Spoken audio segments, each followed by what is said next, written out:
தெலுங்கானாவில் எப்படி வந்து நம்ம பிஆர்எஸ் பாரதிய ராஷ்ட்ரிய சமிதி கேசிஆர் கட்சியை பின்னால் தள்ளிட்டு காங்கிரஸ் பிஜேபி என்று வந்ததோ அந்த மாதிரி இங்கே அதிமுகவை காலி பண்ணிட்டு நம்ம வந்து ஒதுக்கி தள்ளிட்டு நம்ம திமுகவோட நேரடியாக மோதுவோம். இதில் அதிமுகவில் இருக்கக்கூடிய அந்த புதிய தமிழகம் கிருஷ்ணசாமி தேமுதிக இந்த கட்சிகளெல்லாம் எழுத்துட்டோன்னா ஏற்கனவே இருக்க 18% ஓட்டு நமக்கு இன்னமும் கூடும். நம்ம திமுகவை நேரடியாகவே களத்தில் மோதலாம். ஒரு திராவிட கட்சியை ஒழிப்பது நம்முடைய இலக்காக இருக்கணும் என்ற தொனியில் அண்ணாமலைக்கு அறிவுறுத்தல் சொல்லப்பட்டதாக அந்த செய்தி கட்டுரை நீள்கிறது.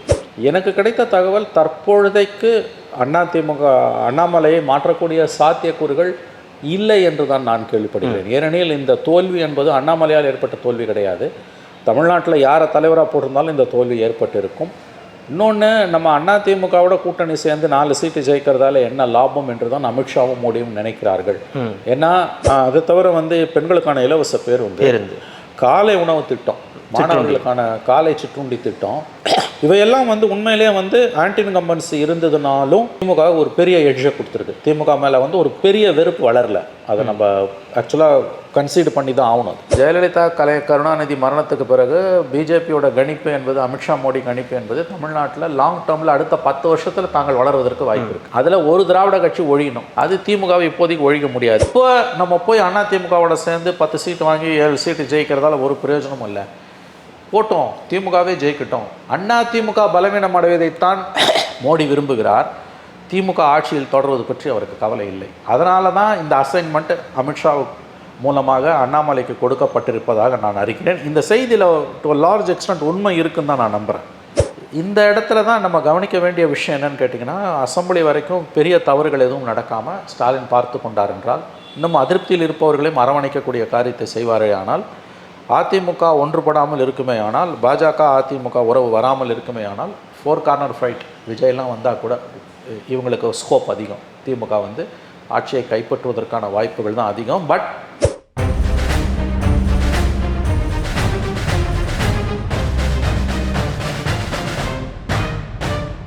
ரெட்ரோலுக்ஸ் நெஞ்சங்களுக்கு வணக்கம். நான் உங்கள் கார்த்திக். இன்றைய பொலிட்டிக்கல் பல்ஸ் நிகழ்ச்சியில் நம்மோடு இணைந்திருப்பவர் மூத்த பத்திரிகையாளர் திரு மணி அவர்கள். வணக்கம் சார், எப்படி இருக்கீங்க? நன்றாக. தமிழ்நாட்டிலையும் வந்து ஒரு மிகப்பெரிய ஒரு அசைன்மெண்ட் வந்து நடக்க போகுது அப்படின்ற மாதிரியான செய்திகள் நம்ம வந்து படிக்கிறோம். செய்தித்தாள்கள்லேயும் அந்த மாதிரியான செய்திகள் வருது. காரணம் வந்து பாஜக வந்து தெலுங்கானா மாதிரியே தமிழ்நாட்டையும் வந்து ஒரு நிலைக்கு எடுத்துகிட்டு போகிறாங்க அப்படின்ற ஒரு செய்திகள் நம்ம படிக்கிறோம். இது என்ன மாதிரியான செய்தியாக இருக்குது? இது வந்து ஆப்ரேஷனா? இது என்ன? இது திமுக அதிமுக அப்படின்னு தான் ஒரு இது போயிட்டுருக்கு இங்கே எப்போவுமே தமிழ்நாட்டில். இங்கே வேறு எதுவும் இப்போ பாஜக உள்ளே வருது, அவங்க ஒரு கூட்டணி வைக்கிறாங்க, பாஜக பாமக அப்படின்னு ஒரு கூட்டணி வைக்கிறாங்க. இப்போ அவங்களே வந்து அடுத்த எதிர்கட்சியாக உருவாகிறதுக்கு இல்லை உட்கார்றதுக்கு ஒரு திட்டமாக இதை பார்க்கலாமா? இந்த தகவல் வந்து தெலுங்கானா மாடலில் தமிழ்நாட்டில் பிஜேபி பாலிடிக்ஸ் பண்ண போது ஏடிஎம்கே ஓரம் கட்டிட்டு ஸ்ட்ரைட்டாக பிஜேபி வர்சஸ் டிஎம்கே அலையன்ஸ்னு கொண்டு போகிறாங்கன்னு ஒரு செய்தி கடந்த சில நாட்களில் உலா வந்தது. இது இப்போ பேசுபடு பொருளாக மாறினது என்னென்னா, நேற்றைக்கு அதாவது 12ஆம் தேதி ஆகஸ்ட் 12 திங்கட்கிழமை வெளிவந்த தினமலர் பத்திரிக்கையில், காலை பத்திரிக்கையில் பேஜ் 1 வந்து ஒரு ஐட்டம் வந்து லீட் ஐட்டமாக ஒன்று வந்திருக்கு. அசைன்மெண்ட்டுன்னு போட்டு ஒரு ஐட்டம் வந்திருக்கு. அதில் அவங்க என்ன சொல்லியிருக்காங்கன்னா, அண்ணாமலையை வந்து பிஜேபி தலைவர் அண்ணாமலையை நட்டா, பாஜக தலைவர் நட்டா மற்றும் உள்துறை அமைச்சர் அமித்ஷா, நட்டா வந்து டம்மி பீஸ் தான், எல்லாருக்கும் தெரியும், அது ஒரு பொம்மை, தலையாட்டி பொம்மை. உண்மையான தலைவர் வந்து மோடி, 2வது தலைவர் அமித்ஷா. அமித்ஷா அழைத்து பேசினார். அதாவது தமிழ்நாட்டில் வந்து நீங்கள் வந்து திமுக அதிமுக ரெண்டுமே நமக்கு எனிமி தான், முதல்ல அதிமுகவை காலி பண்ணணும். அதனால் தெலுங்கானாவில் வந்து எப்படி பிஆர்எஸ்ஸை காலி பண்ணிவிட்டு, தெலுங்கானாவில் காங்கிரஸ் பிஆர்எஸ் பிஜேபின்னு இருந்தது, அதில் பிஆர்எஸ்ஸை காலி பண்ணிவிட்டு தெலுங்கானா காங்கிரஸ் வர்சஸ் பிஆர்எஸ்ன்னு எப்படி வந்ததோ, இங்கே அந்த மாதிரி திமுக வர்சஸ் பிஜேபி என்று நாம் வரணும்னு ஒரு அசைன்மெண்ட் கொடுத்ததா ஒரு கட்டுரை வெளி வந்திருக்கு. அசைன்மெண்ட் வழக்கமாக நான் வந்து தனிப்பட்ட முறையில் சொல்கிறேன், இந்த மாதிரி வந்து ஸ்கூப் ஐட்டம்ஸை நான் அதை சீரியஸாக எடுத்து நான் பேசுவதில்லை. என்னை பொறுத்த நீங்கள் கடந்த பல மாதங்களாக நீங்கள் என்ன பார்த்துட்ருக்கீங்க. இது வந்து ஸ்பெக்குலேட்டிவாக இருக்கலாம், பிளான்டடாக இருக்கலாம், உள்நோக்கத்தோடு எழுதப்படக்கூடிய கட்டுரைகளை பற்றி நம்ம சாதாரணமாக பொதுவாக 90% மேலே பேசுறதில்லை.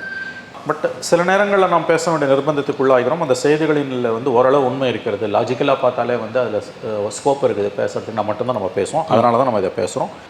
ஒரு ஒதுக்கி தள்ள முடியாத ஒரு செய்தியாக தான் எனக்கு படுது. அது பிளான்ட் பண்ணியிருந்தாலும் உள்நோக்கத்தோடு எழுதியிருந்தாலும் அதில் வந்து ஒதுக்கி தள்ள முடியாத சில உண்மைகள் இருக்குது. அந்த பாசிபிலிட்டி அந்த லைனில் வந்து பிஜேபி பயணிப்பதற்கான வாய்ப்பு இருக்குது. அதை நான் பார்க்குறேன். அது என்னென்னா சுருக்கமாக மறுபடியும் சொல்கிறேன். அதாவது வரக்கூடிய சட்டமன்ற தேர்தல் 26 சட்டமன்ற தேர்தலில் திமுக கூட்டணியை வீழ்த்துவதற்கு நம்ம அதிமுகவோட சேர வேண்டும் என்றெல்லாம் எதிர்பார்க்க வேண்டாம். தெலுங்கானாவில் எப்படி வந்து நம்ம பிஆர்எஸ் பாரதிய ராஷ்டிரிய சமிதி கேசிஆர் கட்சியை பின்னால் தள்ளிட்டு காங்கிரஸ் பிஜேபி என்று வந்ததோ அந்த மாதிரி இங்கே அதிமுகவை காலி பண்ணிட்டு நம்ம வந்து ஒதுக்கி தள்ளிட்டு நம்ம திமுகவோட நேரடியாக மோதுவோம். இதில் அதிமுகவில் இருக்கக்கூடிய அந்த புதிய தமிழகம் கிருஷ்ணசாமி, தேமுதிக இந்த கட்சிகளெல்லாம் எழுத்துட்டோன்னா ஏற்கனவே இருக்க 18% ஓட்டு நமக்கு இன்னமும் கூடும். நம்ம திமுகவை நேரடியாகவே களத்தில் மோதலாம். ஒரு திராவிட கட்சியை ஒழிப்பது நம்முடைய இலக்காக இருக்கணும் என்ற துணியில் அண்ணாமலைக்கு அறிவுறுத்தல் சொல்லப்பட்டதாக அந்த செய்தி கட்டுரை நீள்கிறது.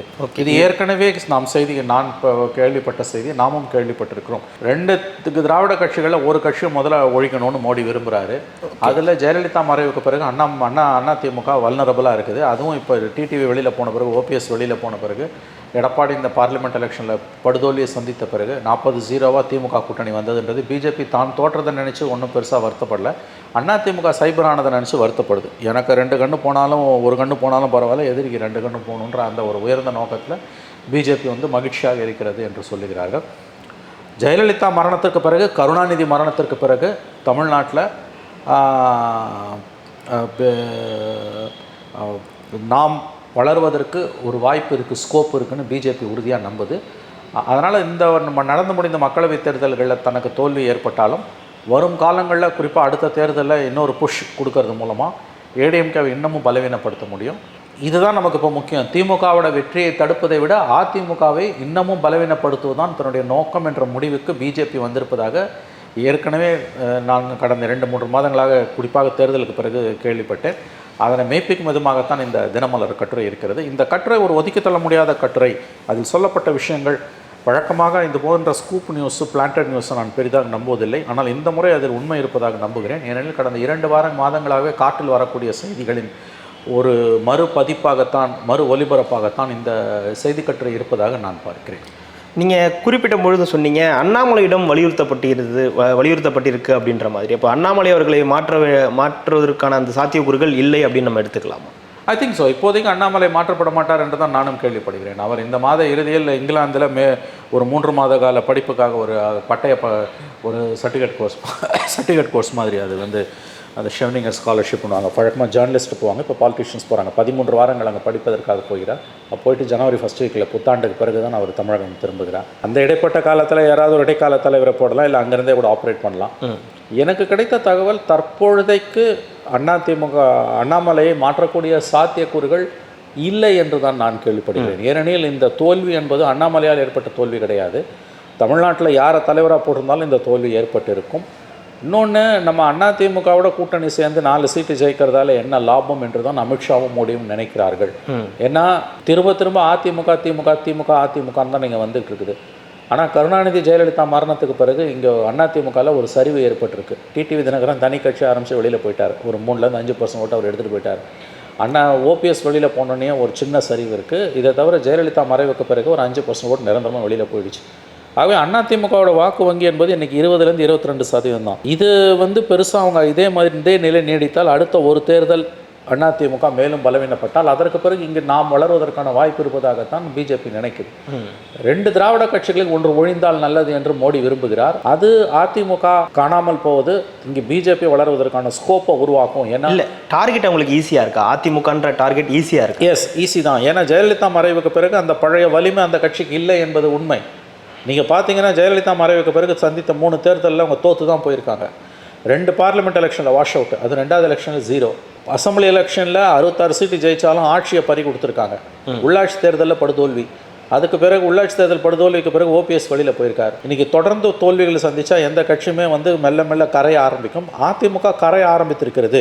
இப்போ இருக்கக்கூடிய திமுக, ஸ்டாலின் தலைமையிலான திமுக கூட்டணி, காங்கிரஸ், 2 லெஃப்ட், விசிக, மதிமுக, உதிரி கட்சிகள் எல்லாம் சேர்ந்து நின்னாங்கன்னா அடுத்த தேர்தலில் பிளவு உண்ட அதிமுக, ஒரு பக்கம் திமுக வலிமையான கூட்டணி, இன்னொரு பக்கம் பிளவுண்ட அதிமுக, இன்னொரு பக்கம் பாஜக தலைமையிலான கூட்டணி, இன்னொரு பக்கம் சீமான், இன்னொரு பக்கம் விஜயன் 5 முனை போட்டி வந்தால் திமுக கூட்டணி மாபெரும் வெற்றி 220 இடங்களை வெற்றி பெறும் என்பதுதான் உண்மை. இதில் எந்த சந்தேகமான சிம்பிள் அரித்மெட்டிக்.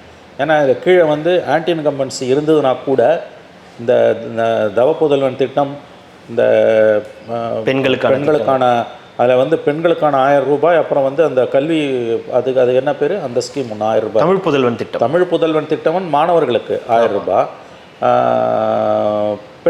பெண்களுக்கு வந்து உரிமைத்தொகை 1000, மகளிர் உரிமைத்தொகை 1000 ரூபாய். அதை தவிர வந்து பெண்களுக்கான இலவச பேருந்து, காலை உணவு திட்டம், மாணவர்களுக்கான காலை சிற்றுண்டி திட்டம், இவையெல்லாம் வந்து உண்மையிலேயே வந்து ஆன்டி இன்கம்பன்சி இருந்ததுனாலும் திமுக ஒரு பெரிய எட்ஜை கொடுத்துருக்கு. திமுக மேலே வந்து ஒரு பெரிய வெறுப்பு வளரல. அதை நம்ம ஆக்சுவலாக கன்சீட் பண்ணி தான் ஆகணும். இந்த அரசின் மீது நமக்கு நிறைய விமர்சனம், கோபம்லாம் இருக்குது. பட் கிரவுண்டில் வந்து கீழ்மட்டத்தில் திமுக அரசின் மீது ஒரு கொலைவெறி, ஆட்சியை தூக்கி அடிக்கணும். 2011 ஒரு கோபம் இருந்தது இல்லை மக்களுக்கு, தூக்கி அடித்து 23 சீட்டு எதிர்கட்சியாக கூட உட்கார முடியாமல் 234 எதிர்கட்சியாக உட்காரணும்னா 25 சீட்டு வேணும். அது கூட இல்லாமல் 23 சீட் வாங்கி 29 சீட் வாங்கின தேமுதிக தான் எதிர்கட்சியாக வந்தது. அந்த மாதிரியான ஒரு கோபம் வந்து இந்த அரசு மீது தற்பொழுது இல்லை என்பதுதான் உண்மை. இதில் ஆகவே இந்த நலத்திட்டங்கள்லாம் ஓரளவு திமுகவுக்கு வந்து ஒரு ஓட் பேங்கை தக்க வைக்கிறதுக்கு 2021 விழுந்த வாக்குகளை தக்க வைக்கிறதுக்கு ஓரளவு உதவி இருக்குது, கணிசமாகவே உதவி இருக்குன்னு நம்ம உறுதியாகவே நம்பலாம். இப்போ நம்ம மென்ஷன் பண்ண இந்த மகளிர் உதவித்தொகை, தவப்புதல்வன் திட்டம், காலை உணவு திட்டம், பெண் இலவச பேருந்தெல்லாம் ஓரளவு கிரவுண்டில் ஒர்க் ஆகிருக்கு. ரெண்டாவது ரொம்ப முக்கியமான விஷயம் numbers game. Politics is numbers game. DMK தலைமையில் இந்த வலுவான இந்த இந்தியா கூட்டணி, திமுக, காங்கிரஸ், 2 இடதுசாரிகள், விசிக, மதிமுக, முஸ்லீம் அமைப்புகள், இஸ்லாமிய கிறிஸ்தவ அமைப்புகள், அவங்களுக்கெல்லாம் மோடி தான் இனிமையை ஒழிய ஸ்டாலின் கிடையாது. இந்த கட்சிகள்லாம் இருக்கும்போது இது ஒரு வலுவான ஒரு 40% மேலே இது இருக்குது. இந்த பக்கம் அதிமுகவில் டிவி வெளியில் போய் ஓபிஎஸ் எல்லாம் போன பிறகு அது 20% 22% தான். மூணாவதாக பாஜக தலைமையில் தேமுதிக, இவங்க பாமக, இவங்கெல்லாம் இருந்தாங்கனாலும் அதால் ஒன்றும் பெரிய அளவில் வாக்குகளை வாங்க முடியல. 4வதாக சீமான் ஃபேக்டர் 8% ஓட்டு. 5வதாக விஜய் வந்து அவர் எந்த பக்கம் எப்படி போனாலும் ஒரு 5 கார்னர் ஃபைட். கண்டிப்பாக அடுத்த தேர்தலில் 5 முனை போட்டி உறுதின்னு இப்பயே தெரியுது. குறைஞ்சது 4 முனை போட்டி உறுதின்னு இப்பயே சொல்லிடலாம். ஒன்று வந்து சீமானும் விஜயும் சேர்ந்தாலும் இல்லை சேராட்டியும். ஸோ 4 முனை போட்டி மினிமம். என்னை பொறுத்த வரைக்கும் 5 முனை போட்டி ஓகே. டிஸ்கவுண்ட் கொடுத்து 4 முனை போட்டின்னு வச்சிங்கன்னா திமுக கூட்டணி ஈஸியாக 200 220 சீட் அடிப்பது உறுதி. எப்படி பார்லிமெண்ட்டில் 40 சீட் அடிக்கணும் நம்ம உறுதியாக சொன்னோமோ அந்த மாதிரி. ஸோ இந்த இடத்துல வந்து அமித்ஷா, மோடி எதிர்பார்க்கறது என்னென்னு கேட்டிங்கன்னா, இவர்கள் என்ன சொல்கிறாங்கன்னா, இல்லை சார் இது ஒரு கோபத்தின் வெளிப்பாடா இது இந்த அசைன்மெண்ட் அப்படின்றது? இல்லை கோபம்லாம் கிடையாது. நல்ல கேள்வி. இது கோபத்தின் வெளிப்பாடு கிடையாது. அவங்க லாங் டேர்மில் யோசிக்கிறாங்க. 2 திராவிட கட்சிகளில் ஒரு கட்சி ஒழியணும்னு மோடி விரும்புகிறார். அது ஜெயலலிதா, கலைஞர் மறைவுக்கு பிறகு தெளிவாக உணர்த்திருக்கு. திமுகவை இப்போதைக்கு ஒழிக்க முடியாது, காலப்போக்கில் நடக்காது, இப்போதைக்கு ஒழிக்க முடியாது.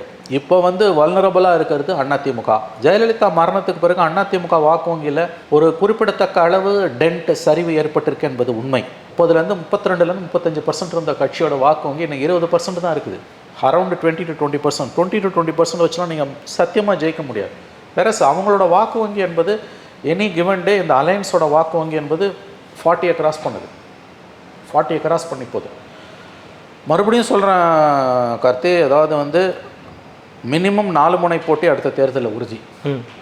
ரெண்டாவது இந்த கூட்டணியை ஸ்டாலின் ரொம்ப அழகாக நிர்வகிச்சுக்கிட்டு இருக்காரு. உள் முரண்பாடுகள் எவ்வளோ இருந்தாலும் 3 தேர்தலில் நம்ம ஏற்கனவே பேசியிருக்கோம். கலைஞர் கூட சாதிக்காத ஒரு சாதனை. ஒரே அலையன்ஸ் 3 தேர்தலில் தொடர்வதும் அது மாபெரும் வெற்றிகளை குவிப்பதும். அநேகமாக வேறு ஏதாவது மிகப்பெரிய அசம்பாவிதம் நிகழ்ந்தால் தவிர 4வது முறையாக 26ல் இந்த கூட்டணி தொடர்வதற்கான வாய்ப்புகள் தான் மிக மிக அதிகம்.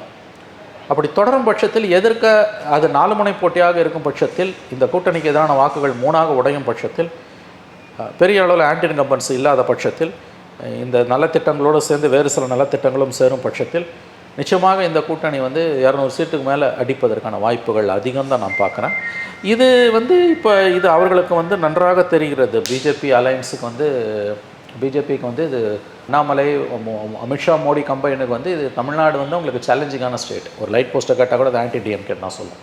இந்தியாவில் பலவீனமான மாநிலம். இங்கே வந்து அவங்க லாங் டேர்ம் கேம் ஆட விளையாடுறாங்க. பிஜேபியோட பலமே அவங்க பலவீனமாக இருக்க மாநிலங்களில் லாங் டேர்ம் கேம் ஆடுறது. 2 விதமாக கேம்ஸ் விளையாடுவாங்க. ஷார்ட் டேர்ம் ஒன்று, லாங் டேர்ம். ஸ்ப்ரிண்ட் ஓடுறதுன்றது 10 செகண்டில் 100 மீட்டர் ஓடுறது. மேரத்தான் ஓடுறதுன்றது 8 மணி நேரத்தில் எவ்வளோ கிலோமீட்டர் ஓடுறது. இந்த மேரத்தான் ஓடுறதுக்கு தான் ஸ்டாமினா அதிகம் வேணும். ஸ்ப்ரிண்ட் ஓடுறதுக்கு ஒன்றும் பெருசாக தேவையில்லை. அவங்க லாங் டேர்மில் எக்ஸ்பர்ட்ஸ்.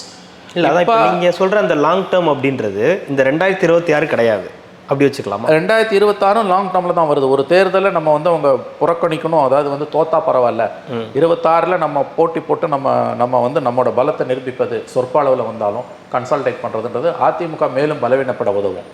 அதிமுக மேலும் அதாவது இந்த 2026 தோல்வி அடைஞ்சாலும் பரவாயில்ல. 100% தோல்வின்றது எங்களை விட அவங்களுக்கு நல்லா. ஏன்னா ராமசீனிவாசன் போன்றவர்கள்லாம் சொல்லும்போது அதிமுகவுடன் கூட்டணி வச்சா நல்லா இருக்கும் அப்படின்னு.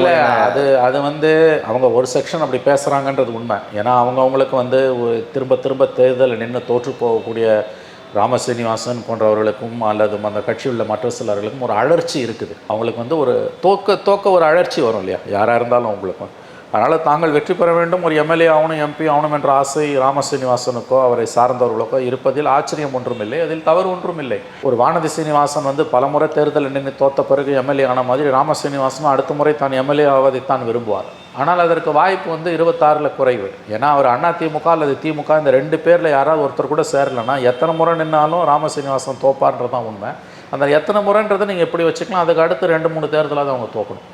சரி, நான் சொல்ல வரதை நீங்கள் நல்லா உன்னிப்பாக புரிஞ்சுக்கணும். ஜெயலலிதா கருணாநிதி மரணத்துக்கு பிறகு பிஜேபியோட கணிப்பு என்பது, அமித்ஷா மோடி கணிப்பு என்பது தமிழ்நாட்டில் லாங் டேர்மில் அடுத்த 10 வருஷத்தில் தாங்கள் வளர்வதற்கு வாய்ப்பு இருக்குது. அதில் ஒரு திராவிட கட்சி ஒழியணும். அது திமுகவை இப்போதைக்கு ஒழிக்க முடியாது. அதை ஒழிச்சிட்டு அந்த இடத்துக்கு இவங்க முன்னேற தானாக ஒழியணும். ஒழிஞ்ச பிறகு, கரைந்த பிறகு, ஒழிக்கணுன்றது கூட தப்பான வார்த்தை, கரைந்த பிறகு, அது கரைந்த பிறகு தாங்கள் அந்த இடத்துக்கு வர முடியும் என்று பாஜக நம்புகிறது. நான் அவங்க எப்படி நம்புறாங்கன்னு சொல்கிறேன். அது வாய்ப்பு இருக்குது. அதுதான் கேட்குறேன். இப்போ அதிமுக போன்ற ஒரு பெரிய கட்சியை கரைக்க முடியும், அந்த இடத்துக்கு நம்ம போக முடியும்ன்ற ஒரு நம்பிக்கை எங்கே வருது அவங்களுக்கு?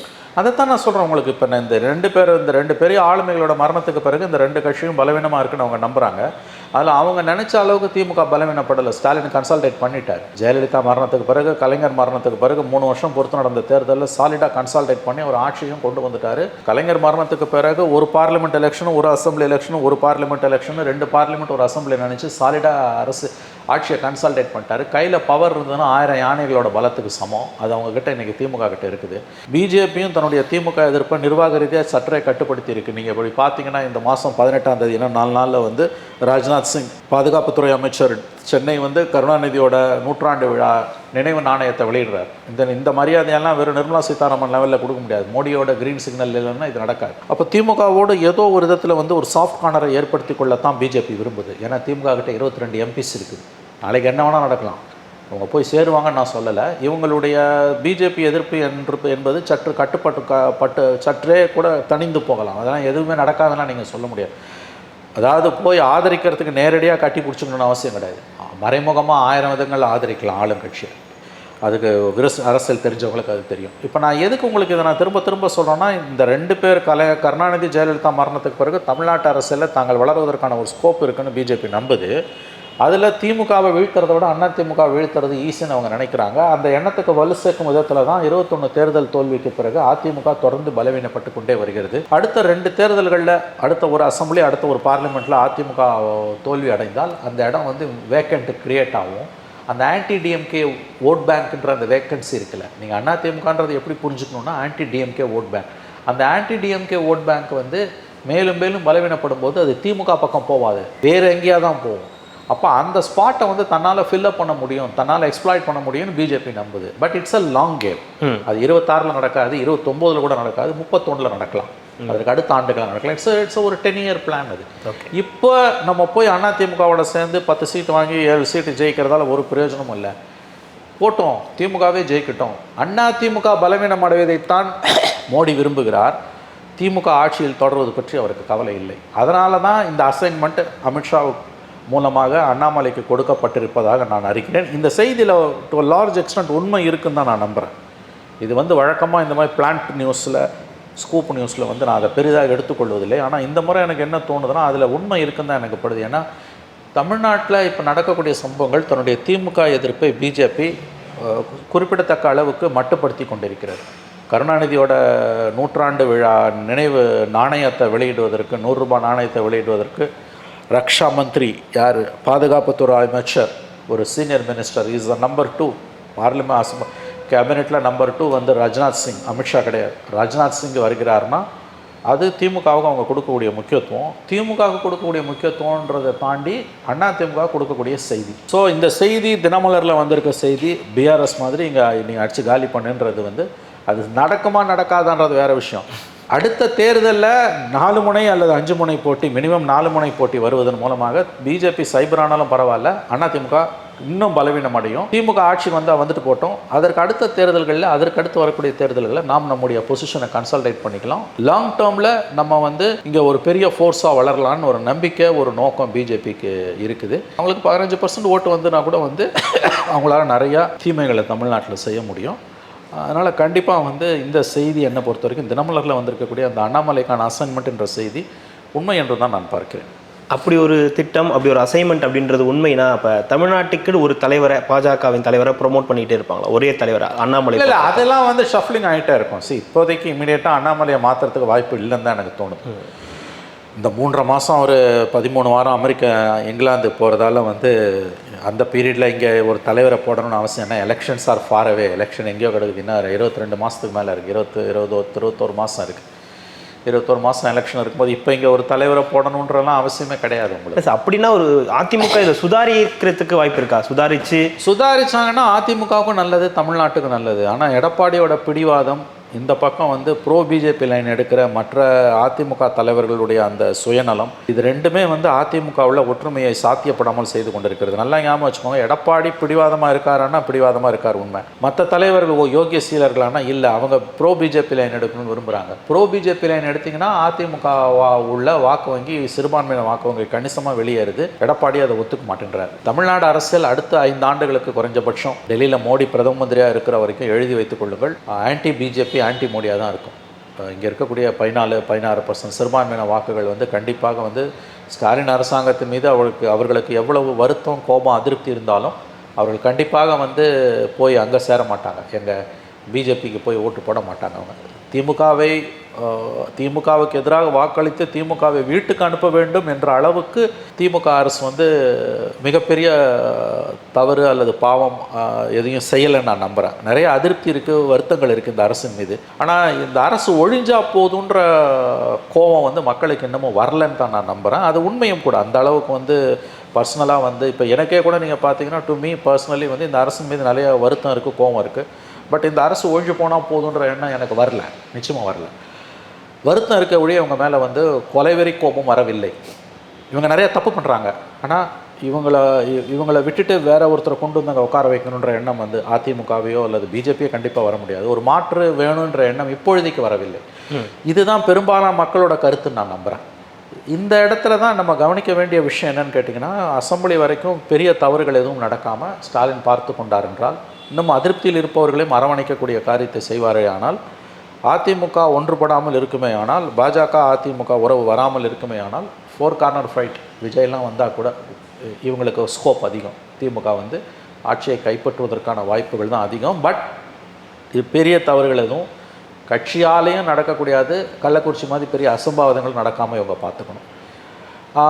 திரும்பவும் சொல்கிறேன், நான் பிஜேபி லாங் கேம் தான் ஆடுறாங்க. அடுத்த 10 வருஷத்துக்கு ஒன்றும் தமிழ்நாட்டில் செஞ்சு கிழிக்க போகிறது ஒன்றும் இல்லைன்னு அவங்களுக்கு தெரியும். முதல் எய்ம் அதிமுக பலவீனம் அடையட்டும். இல்லை, இப்படி அதிமுக பலவீனம் அடையணும், அதை நம்ம அசைன்மெண்ட்டாக பண்ணணும் அப்படின்னா திமுகவின் நிலைப்பாடு என்னவா இருக்கும்? அதற்கு அவங்களும் செஞ்சு கொடுப்பாங்க. அவங்க இதை ரசிப்பாங்க. அவங்களுக்கு எக்கடை கட்டு பண்ணுறாங்க. ஏன்னா அவங்களுக்கு அடுத்த டேர்ம் ஜெயிக்கணுங்க. திமுகவோட இப்போதைய ஒரே எண்ணம் என்ன? புரியுது சார், 2026 ஜெயிக்கிறது தான் திமுகவோட ஃபர்ஸ்ட் ப்ரியாரிட்டியை தவிர அதை தாண்டி அவங்களுக்கு வேற ஒன்றும் பெருசாக ஒன்றும் இவங்க இஷ்யூவில் வந்து அவங்களுக்கு வந்து இவங்க எதிரியை வந்து திமுக வெர்சஸ் அதிமுகலேருந்து திமுக வெர்சஸ் பாஜகன்றதை திமுகவே விரும்புமா? கண்டிப்பாக விரும்பும். அது ஈஸியான ஃபைட் அவங்களுக்கு. It's a 4 corner fight. Seeman Vijay 2 பேரும் ஒரு பக்கத்தில் போட்டாலும் it's a 4 corner fight. And remember, 4 corner ஃபைட்டில் பெரிய தவறுகள் எதுவும் திமுக அரசில் இது வரைக்கும் நடக்கலை. நலத்திட்ட உதவிகள் இவங்க பெரிய அளவில் இவங்களுக்கு வந்து ஒர்க் அவுட் ஆகிட்டு இருக்குது. நிச்சயமாக இவங்களுக்கு தான் வாய்ப்பு. அன்லெஸ் சம்திங் பிக் ஹேப்பன்ஸ், 26ல் திமுக மீண்டும் வெற்றி பெறுவதற்கான வாய்ப்புகள் தான் அதிகம் நான் நம்புகிறேன். திரும்ப நான் சொல்கிறேன், பெரிய தவறுகள் எதுவும் இல்லாமல் ஸ்டாலின் பார்த்து கொள்வாரே ஆனால் வாய்ப்புகள் அதிகம், இவங்களுக்கு திமுக வெற்றி பெறுவதற்கான வாய்ப்புகள் அதிகம் தான் நான் பார்க்குறேன். அவங்க இன்னும் கேர்ஃபுல்லாக இருந்தாங்கன்னா இன்னுமே கன்சால்டேட் பண்ணிக்கலாம். அவங்க நிரம்ப தவறுகள் பண்ணுறாங்க. எதிர்ப்பை வந்து முளையிலேயே கிள்ளி எறியணும்னு பார்க்குறாங்க, டிசன்ட்டை அனுமதிக்க மாட்டேன்றாங்க, விமர்சிக்கிறவங்களெல்லாம் எதிரிகளாக பார்க்குறாங்க. இந்த போக்கெல்லாம் அவங்க கைவிட்டுட்டு இன்னும் இன்க்ளூசிவாக இருந்தாங்கன்னா அவங்க இன்னமும் வந்து கன்சால்டேட் பண்ணிக்கலாம். இன்னமும் கன்சால்டேட் பண்ணிக்கிட்டு இன்னமும் வந்து நல்லாவே அவங்களால வந்து ஆட்சியை தக்க வச்சுக்க முடியும். நான் அடிக்கடி சொல்கிறது தான் அவங்களுக்கு, பலமுறை உங்ககிட்டே சொல்லியிருக்கேன், வெளியிலையும் சொல்லியிருக்கேன். சுதந்திரத்துக்கு பிறகு தமிழ்நாட்டில் ஆண்ட முதலமைச்சர்கள்லேயே the most luckiest chief minister is M K. Stalin. ஏன்னா எதிர்கட்சியே சுத்தமாக இல்லை, மீடியா கம்ப்ளீட்டாக காலடியில் விழுந்திருக்கு. கோடி மீடியா மாதிரி இங்கேயும் கோடி மீடியா மடியில் உட்காந்துருக்கு மீடியா. அதனால் அதை பாசிட்டிவாக இவங்க எடுத்துகிட்டு போகலாம். மாறாக எதிர்ப்பவர்களை விரோதிகளாக பாவிப்பதன் மூலம் இவர்கள் தங்கள் தலையில் தாங்களே மண்ணை அள்ளி போட்டுக் கொள்கிறார்கள் என்று தான் நான் அஞ்சுகிறேன். கண்டிப்பாக சார், இந்த அசைன்மெண்ட் அப்படின்றது எப்படி ஒர்க் அவுட் பண்ணுறாங்க, இது உண்மையாக நடக்குதா அப்படின்றத தொடர்ந்து பேசலாம். மிக்க நன்றி. இவ்வளோ நேரம் உங்களுடைய நேரத்தை ஒதுக்கி எங்களுக்காக பல்வேறு தகவல்களை பகிர்ந்தமைக்கு நெட்வொர்க்கின் சார்பாக மிக்க நன்றி.